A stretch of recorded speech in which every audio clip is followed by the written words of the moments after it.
السلام علیکم ورحمۃ اللہ وبرکاتہ۔ الحمد للہ رب العالمین، الصلاۃ والسلام علی رسولہ الکریم، اما بعد، اعوذ باللہ من الشیطان الرجیم، بسم اللہ الرحمن الرحیم۔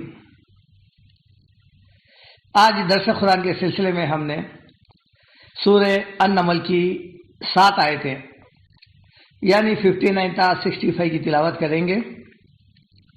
قرآن کریم کی ان آیتوں میں اللہ رب العزت نے اپنی قدرت کے اور اپنی معرفت کے یعنی اپنی پہچان کے متعلق توحید اور ربوبیت کے بے شمار دلائل ان آیتوں میں تفصیل سے بیان کر دیے ہیں۔ یہ وہ حقائق ہے کہ اگر کسی کٹر سے کٹر کافر یا بے دین یا کسی دہریے کے سامنے پیش کیے جائیں اور پھر وہ دل و دماغ کے دروازے کھول کر سننے سمجھنے کے لیے آمادہ ہو جائے تو یقیناً اللہ کی ہدایت اسے نصیب ہو جائے گی اور وہ الہ واحد کا قائل ہو جائے گا۔ ان سبھی آیتوں میں شرک کی پرزور تردید کرتے ہوئے بتایا کہ تم کائنات کی ہر شے پر غور و فکر کیوں نہیں کرتے؟ ہر شے سے تمہیں قدرت کے وجود کا پتہ چلے گا۔ دیکھو یہ عظیم آسمان، یہ چاند اور یہ سورج، یہ ستارے، یہ ان گنت کہکشائیں، یہ انسان، حیوان، چرند پرند، جھاڑ پہاڑ، ندی نالے دریا، سمندر، ہوا، پانی، پھر زمین کے نباتات، سبزہ، اناج، غذائیں، پھل پھول، یہ سب چیزوں کو دیکھو۔ یہ تمام چیزیں تم سے یہ کہہ رہی ہیں کہ یہ ساری چیزیں اپنے آپ وجود میں نہیں آئی، یہ اتفاقاً پیدا نہیں ہوئی اور نہ اتفاقاً فنا ہو رہی ہے، بلکہ ان کا ایک خالق ہے، مالک ہے، جس کو یہ نشو نمائی کر رہا ہے، پیدا کیا ہے، اس کا نام ہے اللہ۔ تو آئیے انشاءاللہ تعالی آیت نمبر 59 کی تلاوت کریں گے اور ایک ایک جملے کو سمجھنے کی کوشش کریں گے۔ قل الحمدللہ، ارشاد باری تعالیٰ ہے، اے نبی صلی اللہ علیہ وسلم آپ فرمائیے تمام تعریفیں اور حمد و ثنا کا حقدار، شکر کا مستحق صرف اللہ ہی ہے۔ قل الحمدللہ، یعنی یہ بتایا جا رہا ہے کہ صرف اور صرف آپ تمام لوگوں کو آگاہ کر دیجئے، بتا دیجئے کہ حمد ہوگی صرف اللہ کی، تعریف ہوگی اللہ کی، کسی اور کی نہیں۔ اس لیے ہر مسلمان ہر نماز میں یہ کہتے آ رہا ہے کہ سورہ فاتحہ الحمدللہ رب العالمین، تمام تعریفیں اس اللہ کے لیے جو رب ہے، کسی خطے کا نہیں، ملک کا نہیں، تمام کائنات کا رب العالمین ہے، وہ ہر عالم کا رب ہے۔ ہم سوائے زمین سے زیادہ کیا جانتے؟ چاند سورج، زیادہ سے زیادہ کچھ سیارے، لیکن یہ عالم کتنے ہیں وہ اللہ بہتر جانتا ہے۔ تمام خوبیوں کا مالک ہے، ہر قسم کی تعریف حمد و ثنا کے قابل، سارے جہاں کا رب، ہر ایک مخلوق کی نشوونمائی کرنے والا، پرورش کرنے والا، نگہداشت کرنے والا، اور وہ ہے اللہ۔ کوئی اس عظیم اللہ تعالیٰ کی کیا تعریف بیان کر سکے گا؟ کوئی انسان، نہ جن اور نہ ہی کوئی فرشتہ، جبکہ وہ خود قابل حمد و ثنا ہے، اپنے آپ تعریف ہے، اس کی تعریف اسی کی زبانی سنیے، وہ اپنی شان میں کیا کہہ رہا ہے۔ سورہ لقمان آیت نمبر 27۔ اس سے بڑھ کر اور کیا حقیقت چاہیے؟ وَلَوْ أَنَّ مَا فِي الْأَرْضِ مِنْ شَجَرَةٍ أَقْلَامٌ وَالْبَحْرُ يَمُدُّهُ مِنْ بَعْدِهِ سَبْعَةُ أَبْحُرٍ مَا نَفِدَتْ كَلِمَاتُ اللَّهِ۔ فرماتا ہے اللہ تعالیٰ، اگر یوں ہو کہ زمین میں جتنے درخت ہیں سب کے سب قلم بن جائے اور سمندر کا تمام پانی سیاہی یعنی انک بن جائے، پھر اس کے بعد اور 7 سمندر اور لے آئے، تب بھی اللہ کی تعریف ختم نہیں ہوگی، بلکہ سمندر ختم ہو جائیں گے، درخت ختم ہو جائیں گے۔ یہ ہے اللہ جس کی تعریف لکھنے پر سمندر کے سمندر بھی ختم ہو جائے لیکن تعریف ختم ہونے کا نام نہ لے۔ وَسَلَامٌ عَلَىٰ عِبَادِهِ الَّذِينَ اصْطَفَىٰ۔ اب اس کے بعد فرماتے ہیں کہ سلامتی ہے اللہ کے ان بندوں پر جس نے اس کو چن لیا ہے دعوت دین کے لیے، تبلیغ و رسالت کے لیے، ان پر اللہ کی طرف سے سلامتی ہی سلامتی ہے۔ اللہ خیر اما یشرکون۔ اب سوال کیا جا رہا ہے، بندوں سے پوچھا جا رہا ہے اللہ خیر، کیا اللہ بہتر ہے؟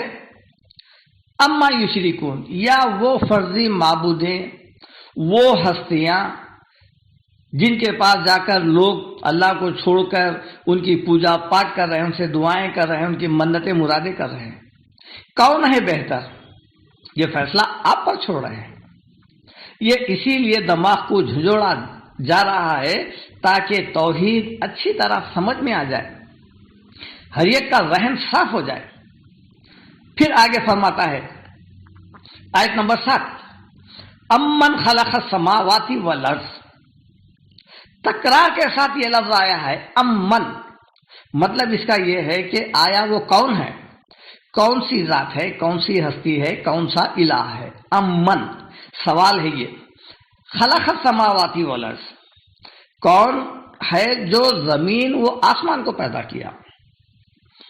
بتاؤ تو صحیح کہ یہ جو بلند و بالا عظیم جو آسمان سروں کے اوپر ہے کروڑوں سال سے، برسا برس سے، اور پھر یہ وسیع و عریض زمین، ان دونوں کو کون پیدا کیا؟ ذرا اس پہ غور کرو۔ بار بار قرآن میں کئی جگہ زمین و آسمان کی طرف توجہ دلائی گئی ہے، کیونکہ ہم بستے ہیں زمین پر، زمین سے بھی بڑے بڑے کئی کہکشاں ہیں، سیارے ہیں، لیکن اس کی مثال اسی لیے نہیں دی اللہ تعالیٰ کہ ہم زمین پہ بستے ہیں، ان کی لمبائی چوڑائی اور پھر یہ ہمیں معلوم نہیں ہے، کیونکہ ہم زمین دیکھے ہیں اسی لیے زمین کے متعلق بات چل رہی ہے، اور آسمان ہمارے سروں کے اوپر ہے، تو اسی لیے بار بار زمین و آسمان پہ نظر دوڑانے کا حکم دیا جا رہا ہے۔ ہو سکتا ہے کہ اس بارے میں سوچنے سے بات سمجھ میں آ جائے اور پھر تم شرک کی گندگی سے نکل جاؤ۔ قرآن کریم کی کئی آیتوں میں اقرار توحید کے لیے جو بار بار توجہ دلائی گئی ہے، اس میں سے ایک سورہ ملک کی آیت بھی ہے، الذی خلق سبع سماوات طباقا۔ وہی ذات ہے، وہی اللہ ہے جو 7 آسمان، سبع سماوات طباقا، 7 آسمان ایک کے اوپر ایک، طبق در طبق پیدا کیا ہے۔ ما تری فی خلق الرحمن من تفاوت۔ پوچھا جا رہا ہے دیکھنے والے سے، کیا تو رحمان کی تخلیق میں کوئی عیب دیکھتا ہے؟ فرجی البصر هل تری من فطور۔ ذرا نظر اٹھا کر دیکھ، کیا تجھ کو آسمان میں کوئی شگاف نظر آ رہا ہے، کوئی تڑاخ، یا پھر کوئی حصہ بوسیدہ ہو گیا ہے، کیا کہیں پر ناکارہ ہو گیا ہے؟ کروڑوں سالوں سے اللہ ہی بہتر جانتا ہے، گنتی ہم نہیں بتا سکتے۔ اتنے سالوں سے یوں کا تو ہے، جیسا تھا ویسا ہی ہے، اور ہم بار بار دیکھتے ہیں آسمان کو، اتنا وسیع آسمان جس کا کنارہ ہم نہیں پار کر سکتے ہیں اور نہ زمین کا کنارہ ختم کر سکتے ہیں۔ اسی لیے سورہ رحمان میں اللہ تعالیٰ فرمایا آیت نمبر 33، یا معاشر الجن والانس ان استطعتم ان تنفذوا من اقطار السماوات والارض فانفذوا لا تنفذون الا بسلطان۔ کہہ رہے ہیں کہ اے جن و انس کی جماعتوں، اگر تم میں اتنی قدرت ہے، اتنی طاقت ہے، اتنی صلاحیت ہے، تم اگر کر سکتے ہیں تو پھر زمین و آسمان کے کنارے سے نکل کر بھاگ جاؤ، اگر بھاگ سکتے ہو تو بھاگ کر بتاؤ۔ نہیں بھاگ سکتے تم جہاں بھی جائیں گے وہ اللہ کی حکومت ہے، اللہ کی سرزمین ہے، آسمان کے نیچے ہے۔ یہ اسی لیے بتایا جا رہا ہے کہ دیکھو تم جس زمین پر بس رہے ہیں ہم کو نہیں مانتے، مت مانو، ہماری ربوبیت کو قبول نہیں کرتے، مت کرو، لیکن یہ تو دیکھو جس زمین سے تم کھا رہے ہیں، جس زمین پر تم رہ رہے ہیں، یہ جو تمہارے سروں کے اوپر آسمان ہے وہ کون بنایا؟ اگر تم یہ سوچیں گے کہ یہ اللہ بنایا تو پھر تم آسانی سے ہماری بندگی کریں گے اور ہم ان کو رب مان لیں گے۔ اور اسی طرح سورہ مومنون آیت نمبر 17، وَلَقَدْ خَلَقْنَا فَوْقَكُمْ سَبْعَ طَرَائِقَ، اس میں بھی آسمان کا ذکر ہے۔ دیکھیے ہم نے بنایا ہے تمہارے سروں کے اوپر 7 آسمان۔ اور سورہ مومن آیت نمبر 57 انسانوں کو مخاطب کرتے ہوئے فرما رہے ہیں اللہ تعالیٰ، لَخَلْقُ السَّمَاوَاتِ وَالْأَرْضِ أَكْبَرُ مِنْ خَلْقِ النَّاسِ، اس میں بتایا جا رہا ہے کہ تمہارا پیدا کرنا کچھ بھی نہیں ہے ہمارے لیے، ہم نے آسمانوں کو پیدا کیا اور زمین کو پیدا کیا، وہ اکبر تھا۔ لَخَلْقُ السَّمَاوَاتِ وَالْأَرْضِ أَكْبَرُ، آسمان و زمین کا پیدا کرنا بڑا ہے، من خلق الناس، سارے نسل انسانی، سارے مخلوقات کو پیدا کرنے سے۔ اور اسی طرح سورہ نازعات آیت نمبر 27، اَأَنْتُمْ أَشَدُّ خَلْقًا أَمِ السَّمَاءُ بَنَاهَا، کیا تمہارا پیدا کرنا مشکل ہے، یعنی زیادہ ہے، یا آسمانوں کا جو اس نے بنایا ہے؟ پھر اس کے بعد فرماتے ہیں وَأَنزَلَ لَكُم مِّنَ السَّمَاءِ مَاءً فَأَنبَتْنَا بِهِ حَدَائِقَ ذَاتَ بَهْجَةٍ، آیا وہ کون ہے جو تمہارے لیے آسمان سے موصولہ دھار بارشیں برساتا ہے؟ پوچھا جا رہا ہے کہ دیکھو غور کرو ایک ایک جملے پہ، ایک ایک بات پہ، تاکہ حقانیت تمہارے سامنے کھل کے آ جائے اور تم شرک کے گندگی سے نکل سکو۔ وَأَنزَلَ لَكُم مِّنَ السَّمَاءِ مَاءً، جو تمہارے لیے آسمان سے بارش سے برساتا ہے، یہ ہم ہی ہیں، کوئی دوسرا نہیں ہے۔ اور پھر ہم کیا کرتے ہیں؟ پھر اسی پانی سے ہم نے تمہارے لیے خوشنما ہرے بھرے باغات اگاتے ہیں، فصلیں اگاتے ہیں، جو بارش کے پانی سے اناج، غلہ، ترکاریاں، سبزیاں، لذیذ لذیذ قسم کے غذائیں، پھل پھول اگاتے ہیں، یہ ہم ہیں۔ ہر آیت میں معبودان باطل کا رد کرتے ہوئے اللہ تعالیٰ فرماتے ہیں، اپنی خالقیت کی طرف توجہ دلا رہے ہیں، اپنی قدرت کے کارناموں کی طرف اشارہ کرتے ہوئے کہہ رہے ہیں کہ کیا اس کام میں میرے ساتھ کوئی اور بھی ہے، یا کوئی اور ہستی، یا کوئی اور الہ، کیا میرے ان کاموں میں حصے دار ساتھی ہے؟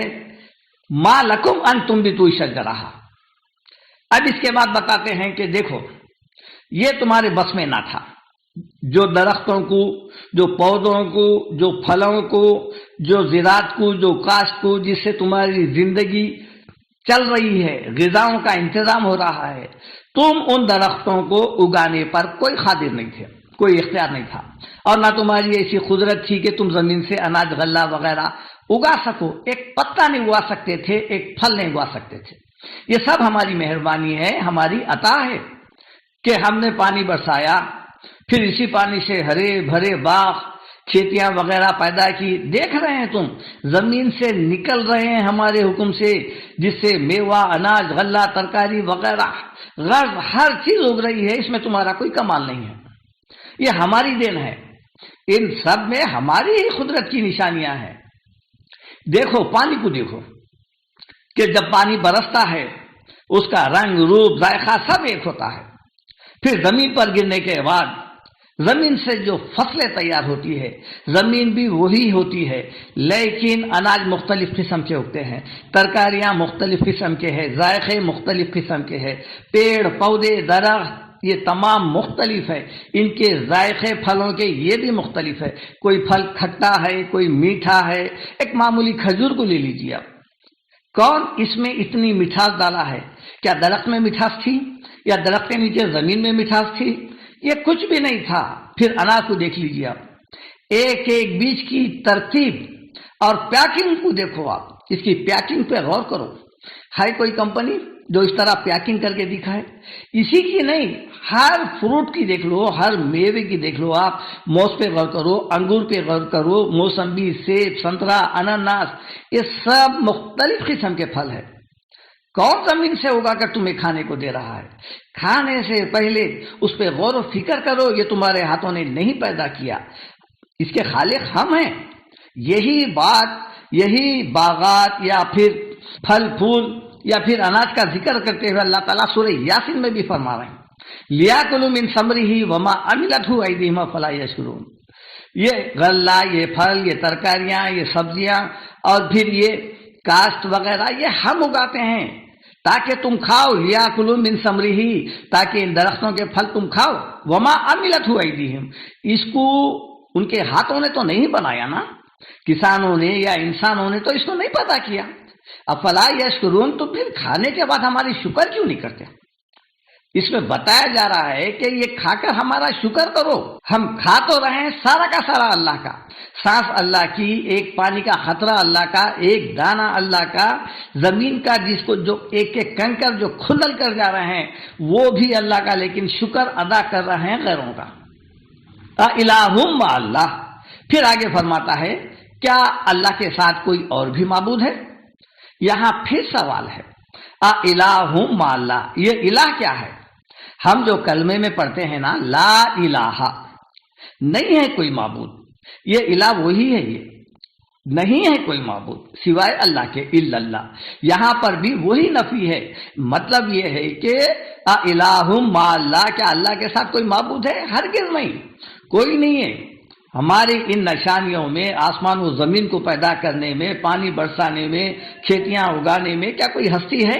کوئی الہ ہے؟ اللہ تعالیٰ پوچھ رہے ہیں، جو ہمارے شریک بن کر، دخیل بن کر ان کاموں میں کوئی شریک ہے تو بتاؤ۔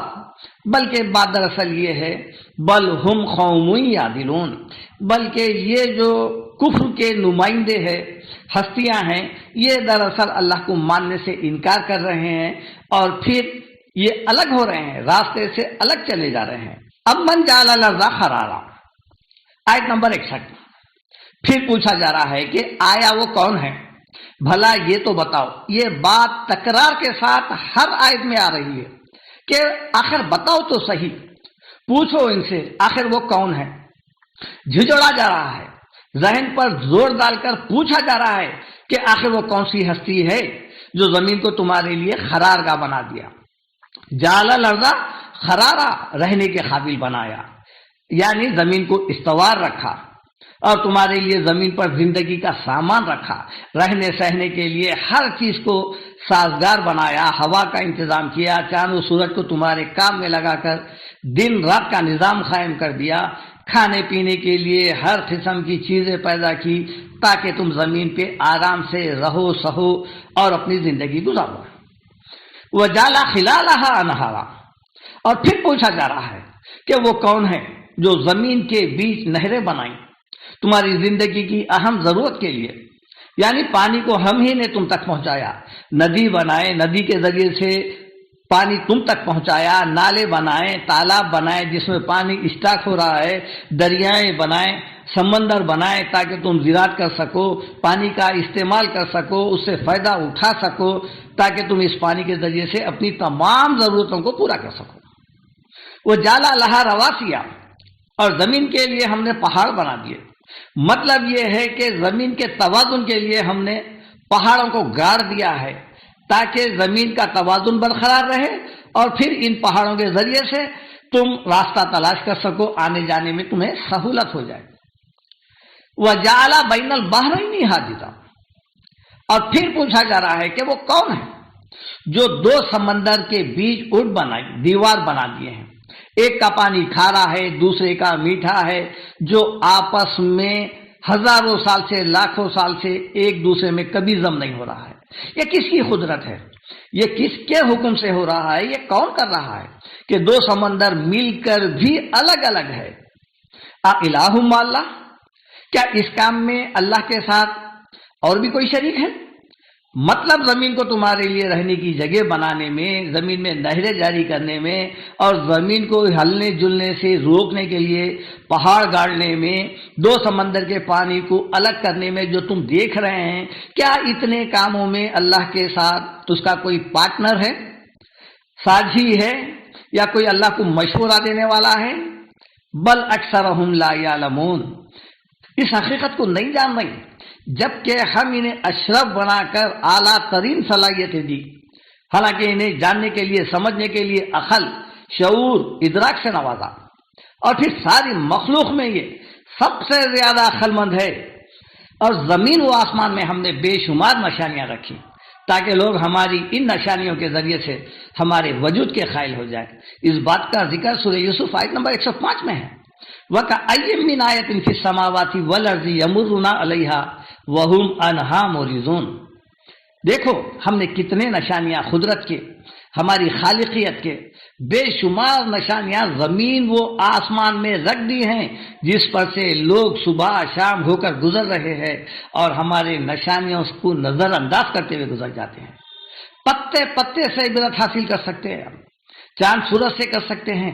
بارش جب برستی ہے، ابر رہتا ہے، ابر میں سے جہازاں چلے جاتے ہیں، لیکن جب بارش اب برستی ہے تو پھر تالابیں بھر جاتے ہیں، سیلاب آ جاتے ہیں۔ کہاں سے آ رہا ہے اتنا پانی؟ آسمان، زمین، غرض دنیا کی ہر چیز قدرت کے وجود کا پتہ دے رہی ہے کہ دیکھو یہ اتفاق سے نہیں بنی، اس کا خالق ہے جو 7 آسمانوں کا رب ہے، زمین وہ کل جہاں کا رب ہے، دیکھو نظر دوڑاؤ۔ آیت نمبر 62، اما یجیب المضطر اذا دعاہ ویکشف السوء، پھر پوچھا جا رہا ہے کہ آخر وہ کون ہے؟ یہ بار بار کیوں پوچھ رہے ہیں اللہ تعالیٰ؟ اس لیے پوچھ رہے ہیں تم جواب دو اس کا، اس سوال کا جواب تمہارے پاس ہے۔ سوال کے بعد اللہ تعالیٰ جو نعمتیں گنا رہا ہے اسی میں اس کا جواب ہے، جواب کہیں دوسری جگہ نہیں ہے۔ آیا وہ کون ہے؟ یہ سوال ہے۔ یہ یجیب المضطر اذا دعاہ ویکشف السوء، جو بے قرار کی دعاؤں کو سن کر اس کی تکلیف کو دور کرتا ہے۔ تکلیف کو دور کرنا اس کا ہی جواب ہے، تکلیف کو دور کرنے والا ہی جواب ہے۔ اس میں ہر سوال کے بعد جواب وہیں پر ہے جب وہ اسے پکارے، یعنی جب بے قرار، بیمار، مجبور اور لاچار انسان جب اللہ تعالیٰ کو پکارتا ہے دل مضطر سے، اس بندے کی اللہ تعالیٰ دعا سن کر اسے رنج غم سے آزاد کرتا ہے، پریشانیاں دور کرتا ہے، بیماریوں سے نجات دیتا ہے۔ ہے کوئی دوسرا خدا؟ آ گیا جواب یہاں پر۔ آیا وہ کون ہے؟ اب یہاں بتا رہے ہیں کہ وہ میں ہی ہوں۔ ہے کوئی دوسرا خدا؟ نہیں ہے، مطلب وہی اللہ ہے۔ ہے کوئی ذات؟ بتاؤ۔ دیکھیے آپ سورہ بقرہ آیت نمبر 186، وَإِذَا سَأَلَكَ عِبَادِي عَنِّي فَإِنِّي قَرِيبٌ، جب میرے بندے اے نبی آپ سے پوچھتے ہیں تو آپ ان کو بتائیے کہ میں ان کے قریب ہوں، میں دور نہیں ہوں۔ وَنَحْنُ أَقْرَبُ إِلَيْهِ مِنْ حَبْلِ الْوَرِيدِ، ان کی جو جان ہے، جو روح ہے، ان کے جو خیالات ہے اس سے زیادہ قریب ہوں، ہر بندے کے قریب ہوں۔ یہ ایسا نہیں ہے کوئی مکے میں رہنے والا اس کے قریب ہے یا حیدرآباد والے کا دور ہے، سری لنکا والے، نہیں، جہاں جہاں انسان بستا ہے اللہ تعالیٰ اس کے اتنے ہی قریب ہے جتنی کہ اس کی جان ہے۔ کیوں؟ ہو سکتا ہے کب میرے بندے کو میرے مدد کی ضرورت پڑ جائے، اگر وہ زبان سے ادا نہیں کر سکتا کوئی بات نہیں، دل سے بھی اگر سوچ رہا ہے تو میں قریب ہوں اس کے۔ اجیب دعوت الداعی اذا دعان، جب وہ مجھے پکارتا ہے تو میں اس کی دعا کو قبول کرتا ہوں۔ یہی جواب ہے کہ رب ہمارا ہمارے ساتھ ہے۔ اسی لیے اللہ کے رسول نے فرمایا نا، لا تحزن ان اللہ معنا، سورہ توبہ میں، مت ڈرو اللہ ہمارے ساتھ ہے۔ وَيَجْعَلُكُمْ خُلَفَاءَ الْأَرْضِ، وہ کون سی ہستی ہے جو تم کو زمین میں جانشین بنایا ہے، یعنی خلافت ارضی سے نواز دیا ہے اور زمین میں تمہاری نسل کو جاری و ساری رکھا، تمہارے بعد تمہاری اولاد کو تمہارا جانشین بنا رہا ہے۔ دادا مر رہا ہے، بیٹا جگہ لے رہا ہے، بیٹا مر رہا ہے، پوتا جگہ لے رہا ہے، نسل ختم نہیں ہو رہی ہے، نسل باقی رکھا ہے، اس وقت تک باقی رکھیں گا جب تک کہ تا قیامت لوگ آتے رہیں گے اور نسل باقی رہے گی، انسانوں کی نہیں بلکہ ہر مخلوق کی نسل آج بھی باقی ہے۔ الہ مع اللہ، پھر پوچھا جا رہا ہے تکرار کے ساتھ، کیا اللہ کے ساتھ ان کاموں کے انجام دینے میں کوئی اور الہ، کوئی اور معبود بھی ہے؟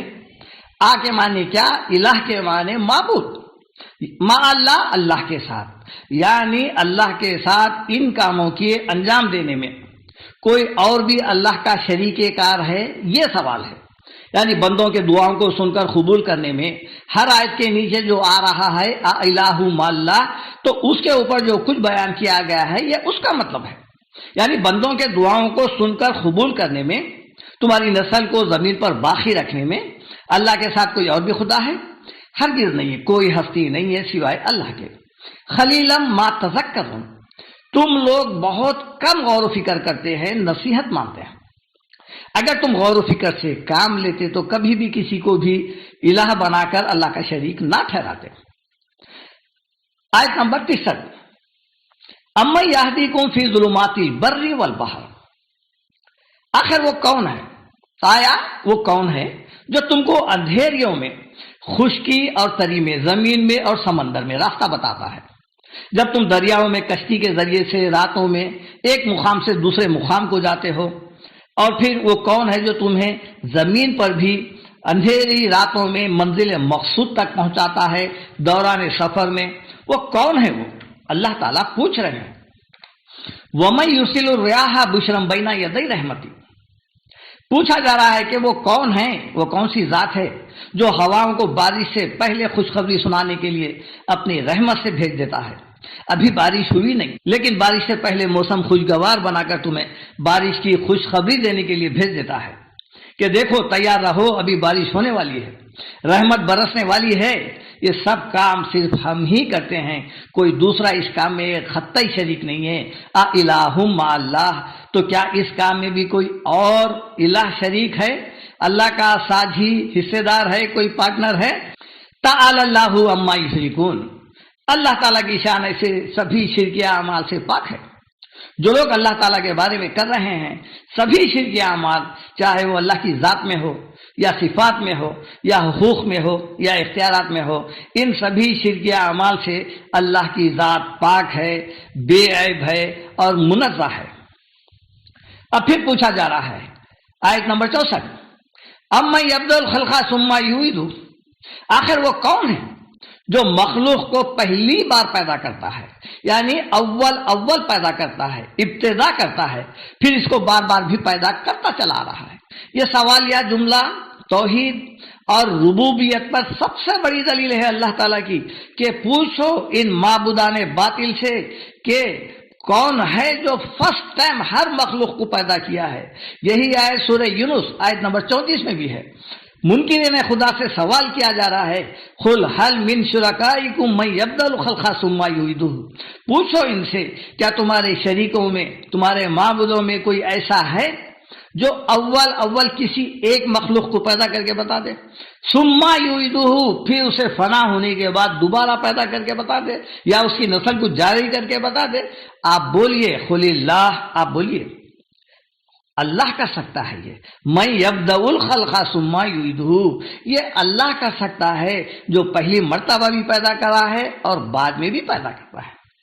یہی بات سورہ لقمان آیت نمبر 11، اللہ تعالیٰ ساری مخلوق کائنات کو بتا رہے ہیں کہ یہ ھذا خلق اللہ، یہ اللہ تعالیٰ کی بنائی ہوئی تخلیق ہے، یہ سب کچھ پتے سے لے کے کنکر سے لے کے خطرے سے لے کے یہ تمام چیزیں اللہ کی بنائی ہوئی ہے۔ فَأَرُونِي مَاذَا خَلَقَ الَّذِينَ مِن دُونِهِ، مجھے دکھاؤ تو صحیح، پوچھو ان سے، کوئی مجھے دکھاؤ کہ ایسی کون سی چیز ہے جو انہوں نے پیدا کی ہے دنیا میں، پوچھو ان سے کہ آخر انہوں نے کیا چیز پیدا کی ہے۔ اور یہاں بھی اس آیت میں بھی پوچھا جا رہا ہے کہ وہ کون ہے جو خلقت کو پہلی مرتبہ پیدا کیا۔ اَمَّن یبدأ الخلق ثم یعیدہ، پوچھو ان سے کہ کون ہے جو پہلی مرتبہ پیدا کیا اور پھر اسی خلقت کو دوسری بار بھی پیدا کرتا ہے۔ نہ صرف پہلی بار بلکہ بار بار پیدا کرتے چلے آ رہا ہے۔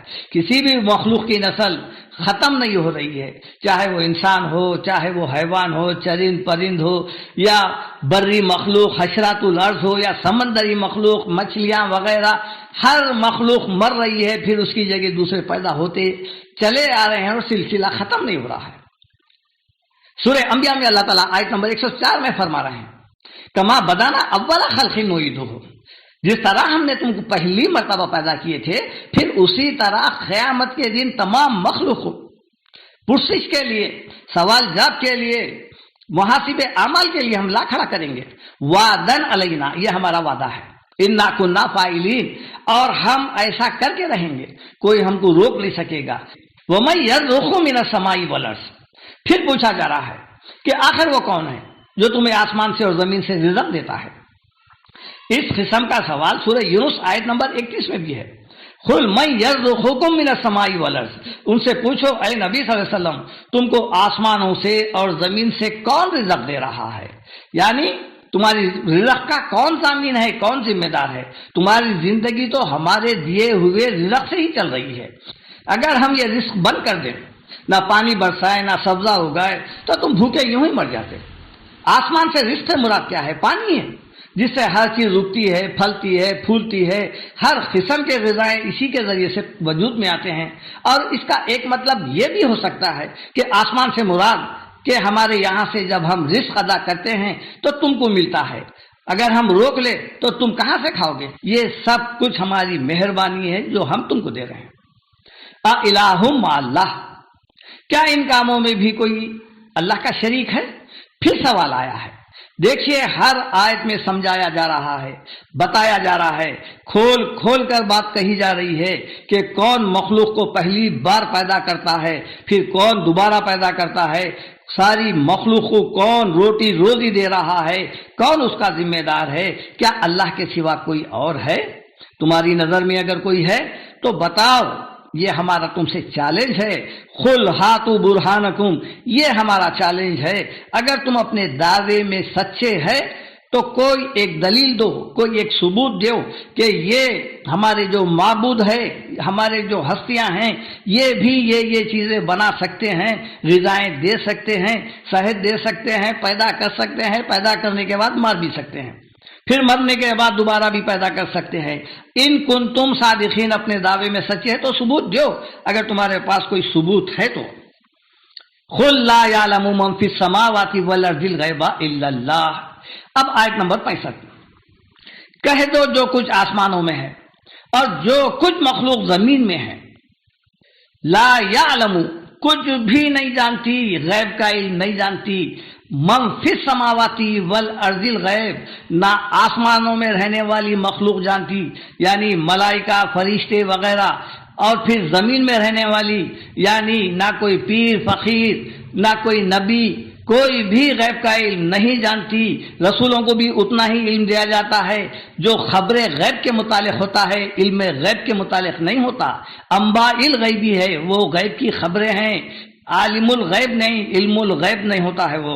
یہاں پر کوئی بھی بتا رہے ہیں کہ قل لا یعلم من فی السماوات والارض الغیب الا اللہ، کہ زمین و آسمان میں جتنے بھی چیزیں ہیں وہ غیب کا علم نہیں جانتی سوائے اللہ کے، کوئی بھی جاننے والا نہیں ہے. وما یشعرون ایانا یبعثون، اور یہ بھی نہیں جانتے کہ کب زندہ کر کے اٹھائے جائیں گے. یہ جملہ بڑا اہم ہے، سوچنے کے قابل ہے.